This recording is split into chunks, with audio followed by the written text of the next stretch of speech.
They played Duck Rock, Buffalo Gals. And my mind was pretty much blown, and I was like, I kept bugging my friend Hope Swan, when's the next party? When can we go to a party?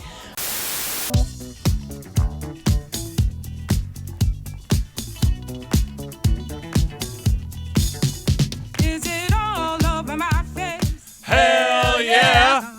You're listening to Groove Trackers FM on Hell yeah! WKCR 89.9FM, WKCR HD. Hell yeah! On this show, we bring in a DJ to spin an hour of wax. Hell yeah! While we talk to them about the records in their bag. I'm your host, Prezzo. I'm here with Jake, and Jake, what is this track playing right now? Hell yeah, you're here with Jake. This track is Arthur Russell. Is it all? Well, technically Loose Joints. Is It All Over My Face? Classic record that goes back to the Loft, the 1970s era of disco and pre-house music. And tonight we have someone who is so deep in that lineage, and we are going to be speaking with this very special person, DJ Cecily. Yes. Cecily, welcome to WKCR FM. It's a pleasure to have you here. Thank you so much for having me. This is a real treat. Thank you. Now tell us, what's your first track going to be in your mix tonight? The first track is going to be Fleetwood Mac, World is Turning. It's definitely an edit, and I love edits because, I came of age in the edit era. The first house tracks were basically just disco edits. Mm-hmm. And we also understand you literally came of age to this record. That's right, yeah. My dad was a big, British... My dad worked at a record store, big British Invasion guy, loved Fleetwood Mac, Steely Dan, all that stuff. And so do we. Fantastic. Well, it's Cecily to the top of the hour here on WKCR FM, so stay tuned. Hell yeah.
You're listening to Cecily on WKCR FM right now. Cecily, what's playing at the moment?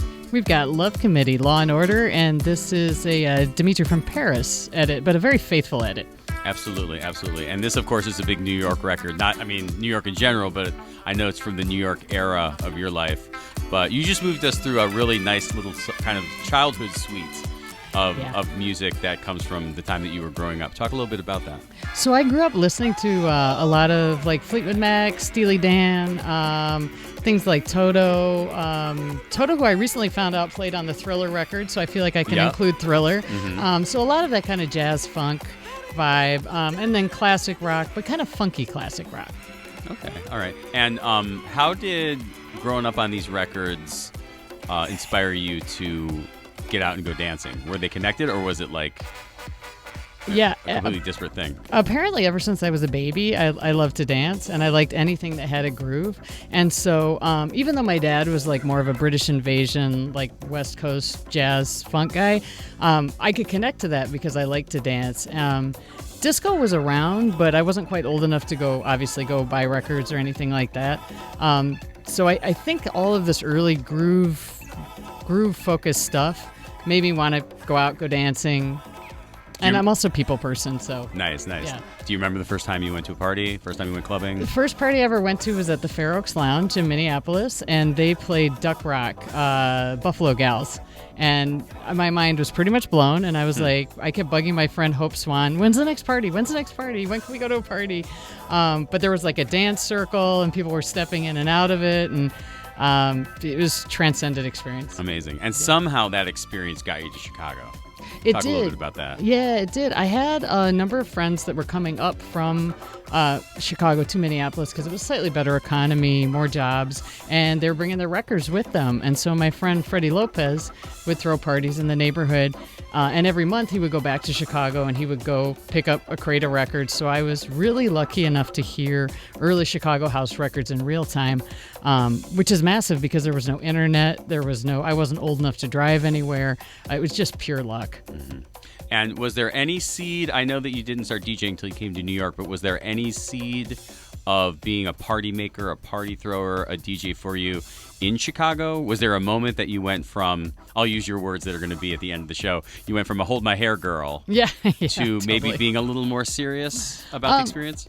The music was always serious. I would say like Red Dog, under Mark Grant, places like Mad Bar, going out, starting to figure out who the DJs were. The first two records I ever heard that made me go, who made that record? I have to know are Can't Get High Without You by Dave Lee, formerly Joey Negro, and Shades of Jay by Moody Man. And that's when everything kind of stopped, and I was like, okay, now I need to know. And I'd always bought records and been into different artists, but that was the moment where I was like, oh, there's something more here than just like hanging out with friends and dancing. Mm-hmm. And I really started paying attention. So like 97, 98. Yeah. Okay. And was that the beginning of you thinking about making your move to New York? No, at that time I was still hanging out with Chicago friends who DJ'd and working two jobs and doing the things you do when you're in your 20s. I came to New York as a travel nurse. And I was just attracted to New York as a whole package. You know, everything from music to art to 120 different languages are spoken to you name it. Yeah. All right. Well, we'll meet you back in New York in our next segment. Sounds good. We've got Cecily to the top of the hour here on WKCR FM, so stay tuned.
You're listening to DJ Cecily on WKCR FM. Cecily, firstly, how you doing over there? Good. I'm having a ton of fun. Fantastic. Now tell us, what track is this? This is the Styrkers, Body Music. Nice. And this is another big New York record. We are in New York. We are in New York. Without a doubt. And Yeah. when you arrived in New York, that was such an interesting tidbit that nursing brought you here. It's Yeah. phenomenal. I used to be an intensive care nurse, if you can. Yeah, it I was know. I intense. speak for everybody who's listening when we say thank you for your service. Oh, you're welcome. I have a feeling I know the answer to this. How soon after you arrived in New York did you start going out?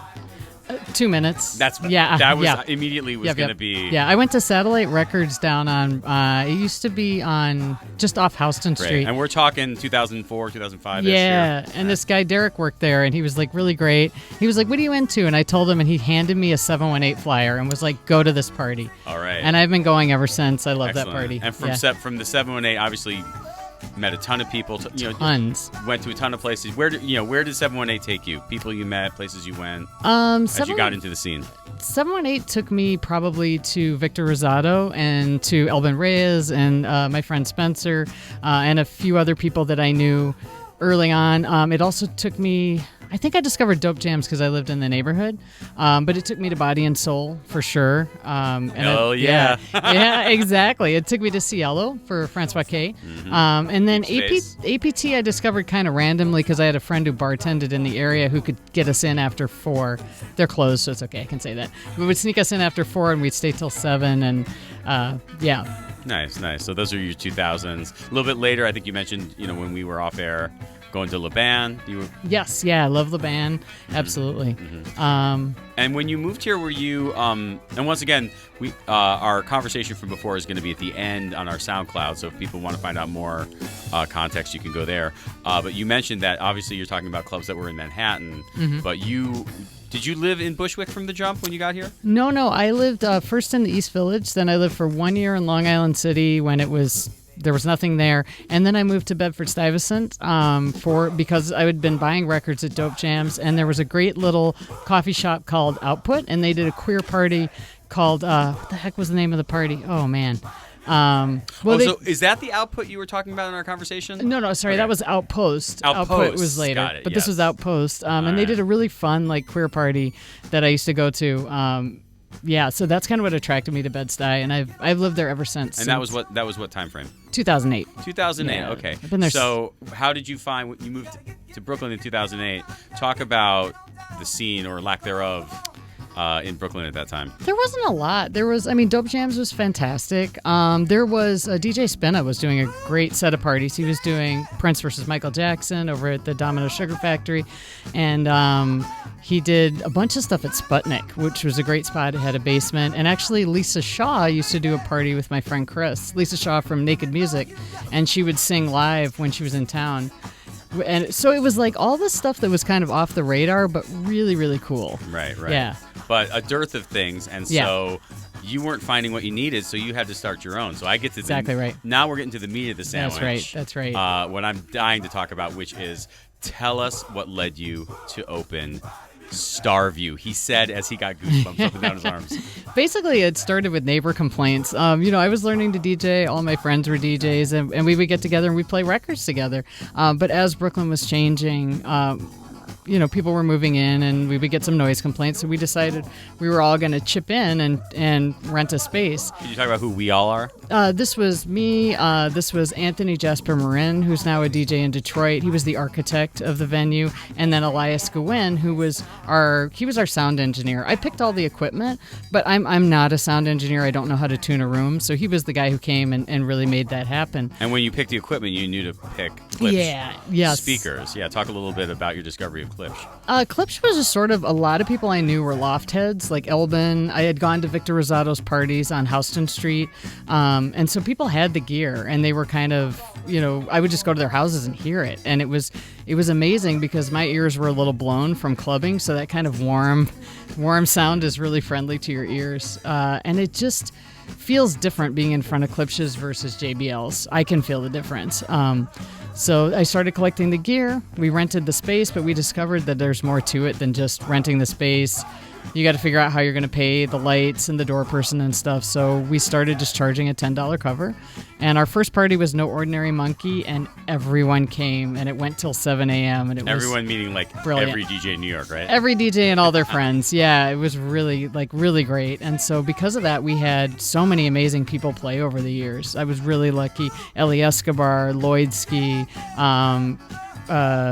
who else? I saw Nick the Record there. Yeah, Nick the I Record. saw Alice from Tokyo there. Tim Sweeney. What's his name? Al Kent was there. Mm-hmm. We had Eric Cupper. We had Nicky Ciano. John Martin, who used to work at the Loft, was really an essential part of the crew. And I got I know we're going, but I got to shout out one more who I wanted to say is, for all those stars, my favorite nights at Starview were the Cecily and Midnight Disco Society nights. Those guys are the best. Yeah. Talk a little bit about them. Yeah, they are fantastic. They had a little party called Midnight Disco Society that I used to go to at Tandem. So I would take a break from Starview and run down the block to Tandem. And finally I was like, I'm going to steal you guys. So I stole them, and we started doing a monthly party, and it was really fun. Nick is now a father of 2, and Mars Weather does Acid Mama, which is a really well-known acid party. Yep. Well, nothing lasts forever, and time marches on, and so do we. We're going to let Cecily get back to the music. It's DJ Cecily till 10 p.m. and Derek working at Satellite Records in 2005. If you're out there listening, thank you.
listening to WKCR 89.9 FM, WKCR HD. DJ Cecily, thank you for this ascendant hour of dance music. Tell us what's spinning right now. Oh, this is Peter Heller, Big Love. This song was massive in the mid-90s in Chicago. Nice. And now we're going to flash forward to the end of Starview. Can you just talk very briefly about what kind of brought the party to an end? The area of Bushwick, there was only a few clubs there when I first opened Starview, and then by 2018 there were just a lot of venues, and there were a lot of really big venues. Big shout out to House of Yes. David Kiss and Jackie were really supportive of us, but we couldn't compete once it became like Elsewhere, House of Yes nowadays. Of course. And beyond House of Yes, where are the venues? Who are the people? What are the parties that you think are kind of carrying on the legacy that started with the Loft and that ran through Starview? I love Jupiter Disco. They have all handmade speakers there. They really care about community. I have a residency there, and I've been very happy since 2018. But I think my new favorite venue is Night Moves. It's fantastic. It's small. It's got a floor that lights up.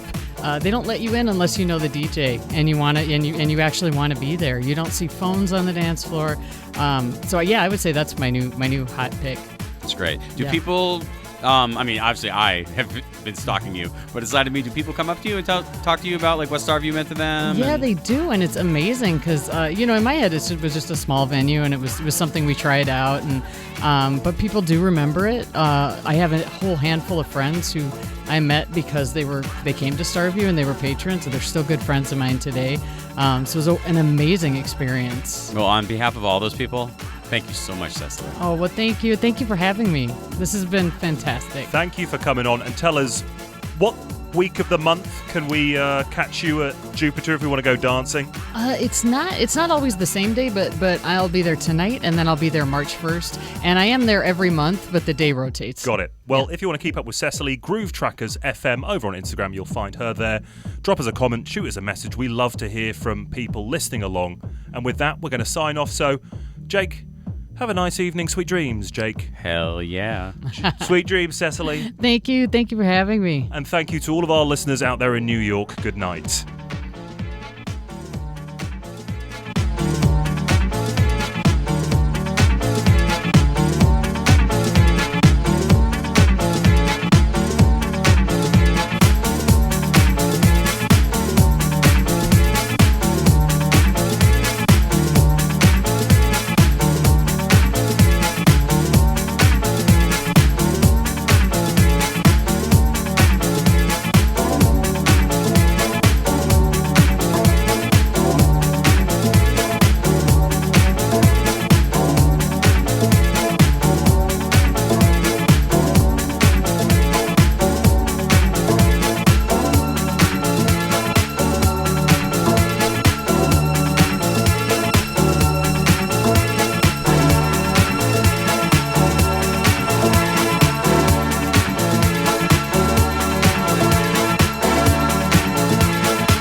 Concept of Bardos. Yeah, and everyone out there, forgive me if I'm getting the phrase wrong, but this is the way I remember it being explained. And let me just say, David Mancuso was the founder of the legendary party The Loft, which began in the early 70s, 71, I think, and was basically foundational to Everything. To everything house music. Everything. Although if you don't know the loft, please go do your research. Go do your homework. And also, I would say that David himself said that his loft parties were based on Harlem rent parties from the 20s. And so this is sort of the lineage, and I always want to pay homage to the originals. Right. But he had this idea that a party should start off, it should have like really kind of a clear trajectory. And you should bring people in and you should warm it up and you should start with the first bardo, which is going to be, it could be anything you want to be, but it's that kind of music that gets people talking, gets people engaging with each other, they're enjoying it. Then you step it up to the second bardo, moving a little faster, people are starting to dance. Then the party peaks in the third bardo, and then you bring it down nicely in the fourth. So that people go home and they feel good and they feel like they had this kind of trajectory experience, and that's absolutely the way I like to play. One of my favorite times of the party is the end of the night, and the idea is to just send people out slow, like to bring them down slowly and send them out gently. And it's and you could use any genre you wanted to, but yeah. Is that how you think? Like, for example, obviously, if you're like going all night long, you're probably thinking that way. But like, if you come in, if you're doing a set at a certain point in the night, is that kind of what drives what you're doing? Yeah, and I don't tend to play all night long by myself. I'm like super, super social. And so I love having somebody in the booth because they'll play something, it'll make me think of a record, then they'll play a record, and then we kind of play off each other. But yeah, that is definitely the way I think about it. And I think of the end of the night as the time when we calm down. You get to play all those records that you don't normally think of as dance records. Mm-hmm. All right. So now I want you to talk about your life's bardos. Tell us again about the four bardos of your life.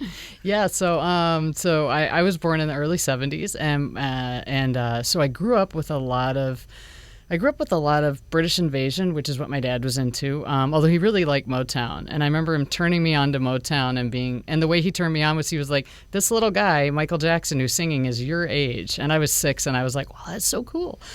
So it starts off kind of low like that with a lot of like Steely Dan, a lot of Toto, like a lot of, that whole kind of vibe. Michael McDonald, that's kind of how it starts. Again, a lot of British invasion.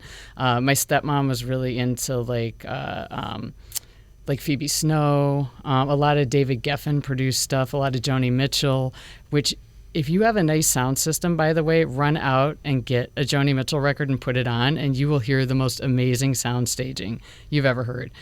So it kind of starts off kind of mellow like that, a lot of 70s and 60s music. And then when I turned 13 in 1984... I'm not going to let you get to the second bardo sorry. Good. Do you have any records with you from your first bardo? Yeah, I have a Fleetwood Mac. Oh, wow. Yeah, it's a Fleetwood Mac edit. Okay. Yeah. And then at the same time I was listening to that stuff, I was also starting to listen to Prince and funk. Minneapolis was a hotbed of funk music, so I also have 1999. I have the Prince edits with me, actually from across various albums. Nice. And then I have a little Roger Troutman, who was really big in Minneapolis. Zapp and Roger. Yeah. And Radio People. Oh, yes. All right, nice. Yeah. Yep, I'm with you. Yeah, he did an episode. And, we have to get to the Heat Rocks. But I introduced the episode that he DJ'd with Radio People by Zapp and Roger. Yes. Because we are both one. We are both radio people. Yeah. We are all radio people. We are all radio people. Even the Nikki, listeners. Even Nikki, who refuses to be on the mic. Hey, Say, Nikki. Yell something. Hello. I'll have to amplify that. Yep. Anyway. And they were doing a lot of collaboration with the Minneapolis guys, and honestly, a lot of that informed early house. Like if you hear people from Detroit, early DJs from Detroit and Chicago interviewed, they all say like Prince and the Electrifying Mojo, speaking of radio, were their big influences. Absolutely. Yeah. Absolutely.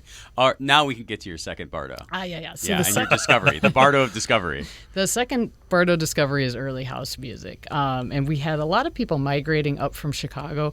Minneapolis was a slightly better economic market, more jobs, a little more diversified. So people were moving up for a better life, and they were bringing their records with them. And so this is the dawn of early house music. So records like Chippy, It's Like That. I don't know if I brought any of that stuff, but like the Hot Mix 5, all that early house. And I had my friend Freddie Lopez would throw parties in our neighborhood, like house parties, and we'd all go listen to early house in real time, which is kind of amazing. He would go down every month and pick up records and bring them back. So we heard all the early, Marshall Jefferson, all that good stuff. Awesome. Which inspired me, Bardo 3, to move to Chicago. Hey. Yes. And so I moved to Chicago when I was 22 in 1994. And that was an amazing time to be there. Yeah. It was kind of the second generation of Chicago house. So it was DJ Heather, Derek Carter. It was Lego. It was Mike Serafini. It was you could go out on a Monday night and see Mark Grant at Red Dog, and it was like a queer night, and like we had our version of club kids in Chicago who were just like these really nice guys who dressed in outrageous outfits. And so that was the 90s, and I did that all the way until 2005, and when I moved to New York. You were in Chicago until 2005. Yeah. Did you feel like it kind of fell off at the end of the 90s? It did fall off at the end of the 90s, early 2000s. There were still a ton of clubs when I left in 2005. But, yeah, the scene wasn't what it was. But there were still amazing staples like Berlin, Zentra. I mean, all those places were still open. And it's weird. I go back now, and none of those places are there except for Smart Bar. I think is the only one that's still there. They really have never recovered. I was back there. Like, even Gramophone isn't what it was. Like, it's like, it's sad. It is. But anyway, let's go to a happier Bardo. Yeah. New York Bardo. Well, New York is a strange one. I got to New York in a really strange time. It was post 9/11, and understandably, and from what all the DJs tell me, 9/11 just really hit the scene hard. Everything kind of shut down. Yeah. Nobody wanted to party. And things got really corporate. And so by the time I got here, it was a lot of finance guys. And you would go to like C, and you would eat like Thai food and listen to really boring deep house music. It was not good. Yep. But there were. I lived those years. It was really rough. I was there. Yeah. But there were a few diamonds in the rough. I never went to Rubalad, but several of my friends DJ'd there. And well, you can still go. Yeah. I was there on New Year's Eve with Pork Chop. Yeah. Small Change and DJ Reaganomics and those guys were all doing their thing over there. But my go-to was Dope Jams, and the original Dope Jams record store on Myrtle Avenue. And when they were first opening up, you could just like go hang out and with the guys and like listen to whatever records they had bought. Yeah. And then they started having parties. Yeah, a little service. Dope Jams was a record store opened in mid-2000s, 2005. 2005, yeah. And then I don't know exactly when it happened, but they, like many, were forced upstate, by economics, and now they have an amazing space up in Kingston, I want to say. Near to Kingston, up in the Irish Alps. Yeah, I was there. I was there a few weeks ago. I went shopping. Nice. I bought like 15 records because very nice selection. But please continue. That place was everything. I mean, they had a beautiful sound system. They threw parties. I saw people like Jebte Gudame. I saw Moody Man. And the best was Joe Claussell. In the very beginning, Joe Claussell would play beginning to end. And again, in that David Mancuso style, he would start with jazz, move to disco. By 2 a.m., he'd be playing like Henrik Schwartz, and the walls would be sweating. And it was so good. And it really wasn't just a place you could go to a party. It was a place you could go on a Tuesday and just like hang out and buy records and chat with Nick and Fran and Paul. But it was fantastic. So that was my big go-to. And then the other thing we did, because by now I'm starting to buy records and I'm learning how to DJ early 2000s, but there's nowhere to play. There's like big venues like Output, or you could bring your own gear to a bar and set it on the bar. And that's rough. That's like, and even that was kind of hard to get people. So when are we, you mentioned Output, so you're learning to DJ, give us a year. 6, 7, 8. Okay. Yeah. 2000. Yeah. Late 2000s. Well, yeah. Am I mistaken? Was Output, I feel like Output didn't open until like 2011 or 2012, or do I have that wrong? Maybe. Yeah, you may be right. I started DJing in 2005, but like, so it would have been Cielo back then. Exactly. Yeah, so Cielo, APT. Yeah. Oh, APT. Yeah, now we're talking APT. Yes. We sing the praises of APT. Diamond in the rough. Yeah. But you really had to have some juice. And to be honest, I hadn't really practiced enough to be able to play places like that anyways. But there was not much middle ground. So what I would do is I would get together with my friends and we'd go to someone's house. And I had friends who got me into like Klipsch and got me into Bozaks and got me into turntables. And so we'd hang out and Can you actually let's go into this room for a second. Talk about getting into Klipsch. Oh, systems. Yeah. What does it mean to get into Klipsch systems? Klipsch systems. These are the speakers that famously David Mancuso used, and I was first introduced to them by a guy named Elben Reyes, and he took me to Victor Rosado's parties. And Victor Rosado was a DJ and a producer on East End Records, which I believe was connected to West End Records. And he used to throw these great loft parties on 6th Avenue and Houston, which is unimaginable today. But they were really great. And that kind of introduced me to that whole culture. And Elben, who is just a wonderful DJ and all-around super nice guy, he collected a lot of this gear. And so that's kind of how I got turned on to it. And that's how I learned about the loft. And it's so funny. I used to always say, like learning about the loft here in New York in 2006 was like being Italian-American and finally flying to Italy and being like, oh, that's why I do all the things I do. It all makes sense now. Amazing. Because 90s dance culture is just a step removed from the loft because of Frankie Knuckles, Right. And everyone else. I mean, did you know Kabooms had Klipsch horns? I had no idea. That is mind-blowing. Yeah. I'm going to annotate real quick, too. So Frankie Knuckles was an acolyte of Larry Levan, who himself was an acolyte, started the Paradise Garage, himself an acolyte of Mancuso, who started the Loft. And Frankie Knuckles went out to Chicago to start, to run a new club out there that was called the Warehouse, hence House Music. Yes. And apparently they offered that gig to Larry, and Yes, he was like, exactly. I'm not moving to the Midwest. Yeah. What? Yeah. But Kabooms, which was the super cheesy bar in Chicago, actually had Klipsch horns. I never went there. I mean, yeah. Yeah, it was the kind of place where people held your hair while you threw up. It was like that kind of vibe. Right. But they had Klipsch horns, so that's how close it was to. So it was. Do you remember like being in there and being like, "Wow, it sounds good in here"? I was 25. Oh, okay. So yeah, you didn't notice it. I was like, just hold my hair, please. Okay, that's all right. It's all good. So the first time you heard, because it is a thing. Yeah. It's a thing where people talk about, like, they have their story the first time they heard like a Klipsch system. My story is there's a great party out in Portland that's still going, actually, called Limited Edition. These guys, Matthew Quiet and the other guy whose name I can't remember, but they have amazing DJs that come from around the world. Trax has done it like 3 or 4 times. And the one time I went to Limited Edition, this was like 2015, and it was DJ Kayza, who's a Japanese guy, very rarely gets out of Japan, but he's part of a DJ duo called Force of Nature. And Force of Nature, like, they are up there with Optimo in terms of like how good they are as a duo.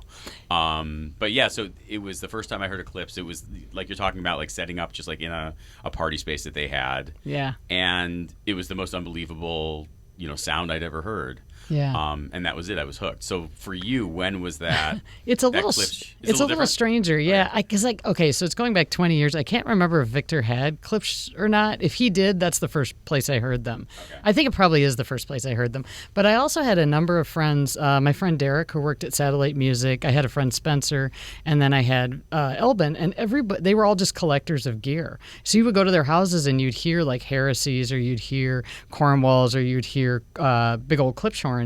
And so you were just kind of hanging out in somebody's place listening to gear that they were passionate about, that they had collected. And then I kind of started doing the same thing. I was lucky enough, I'm a social worker now, but I was a nurse at the time, so I had a very steady, well-paying job, and I could dabble in this stuff. And so we all kind of did that, and we would take our records and go to each other's houses and play together. And sometimes it was 2 people, sometimes it was 15 or 20 people.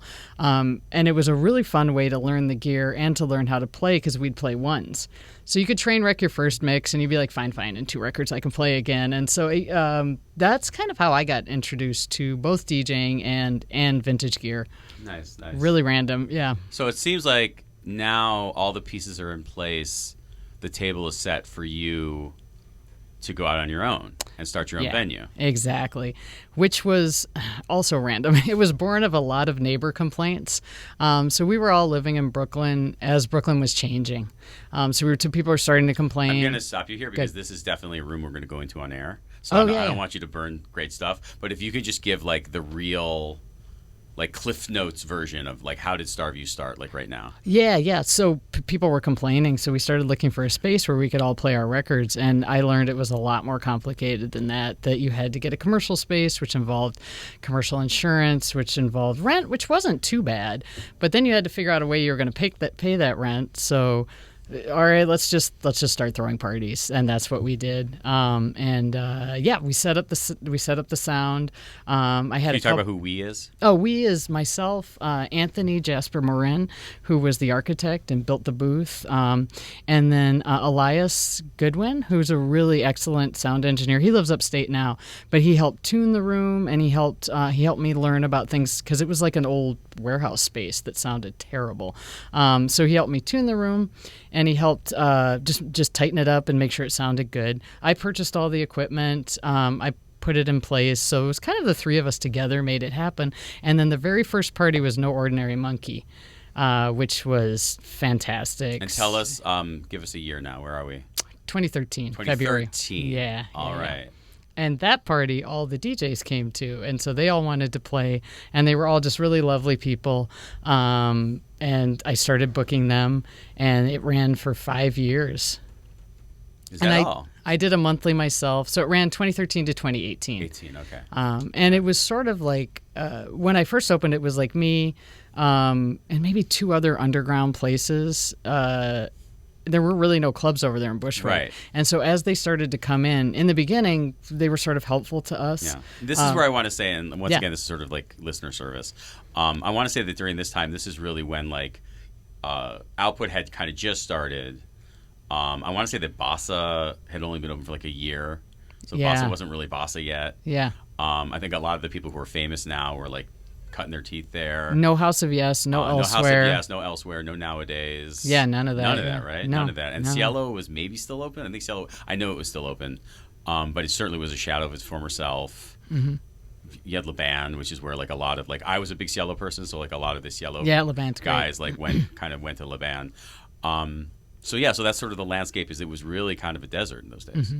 Absolutely, and Bushwick felt like it was really, really far away. People were like, what are you doing in Bushwick? And I was like, well, that's where I found a cheap place. So this is what we're doing. And it's kind of warehousey, and there's not too many people to bother. I think it was us, Lot 45, and 1068 Metropolitan, something like that. So like it was all like basically underground parties. Got it. But then I think 1068 is where I saw Guy Gerber. Oh, wow. In like 2013. Oh, wow. Yeah. And I had no idea where I was and what was happening. I went with a music writer friend of mine.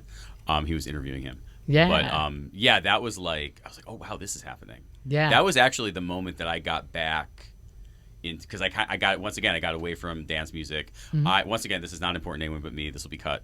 But I came to New York in 2000. And I immediately, my first roommate is still one of my best friends, this guy Massimo, who is like the glitter prince. Or he was like the glitter prince of like of the 90s house scene. That, yeah. And so like I was on the Plus One World Tour with Massimo, and I went to Cheetah, and I went to Limelight, and I went to Centrafly. But then we went to Cielo, we were there every week. Yeah. And I was like in the booth with Francois. I was in the booth with Willie Graff. And it's actually through those guys that I came to Starview. Because at some point, Willie and Danilo Braca played Starview. Oh, yeah. I feel like it must have been like 2014 or something. That's probably through John Martin. I mean, like I rounded up a lot of the new young kids, and John was really the connection to the 90s, the older heads. Right. Yeah, and I got to meet people like Eric Kupper. I got to meet like Nicky Ciano. I got to meet Willie Graff. So that was really, really cool for me.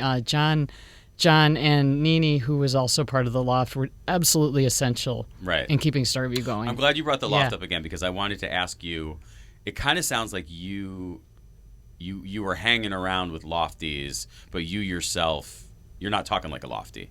No, I'm not really. I'm the next generation. Got it. I'm very like Chicago. I'm very like, Frankie.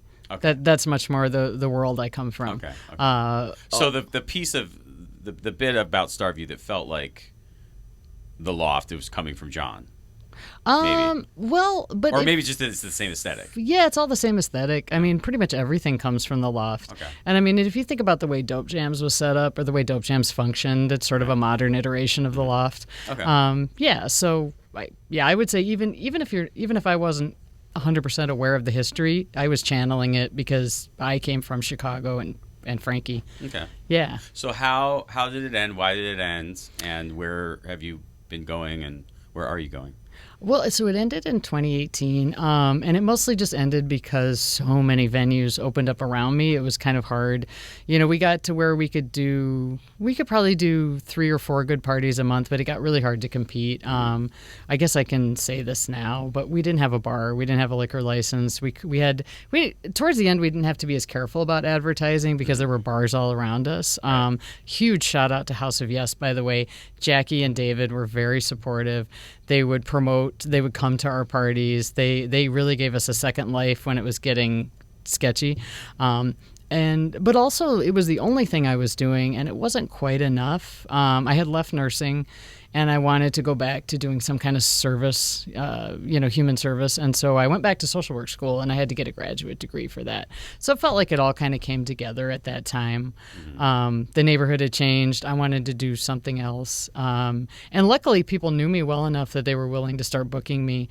I had a monthly at Starview, and that allowed me to cut my teeth. And I did a few bad bar gigs where it didn't matter, if I made mistakes. And then Jupiter Disco was the first. They offered me a monthly residency. Maxis and Al were fantastic, and I've been there since 2018. And then various things. I played House of Yes. I have the residency at Cafe Balearica. Where else have I kicked around? I've done Elsewhere Loft. I tend to like smaller venues, like smaller, just good feeling, good dancey venues, and that's kind of what I've been doing since. So are we in a 5th Bardo now? Is that a thing? We could be. I would definitely consider opening a venue again. I think. We're making news here. Yeah, I think what I would need is a partner. Because it's fun to get a good sound system and throw it in a room, but you really need people that understand the bar business, that understand how to make that work. And it's not easy. Like, you have to buy everything on credit, and you better sell enough of it to pay it back. And it's and the way rents are now, it would definitely have to be a little more of a business than it was, but.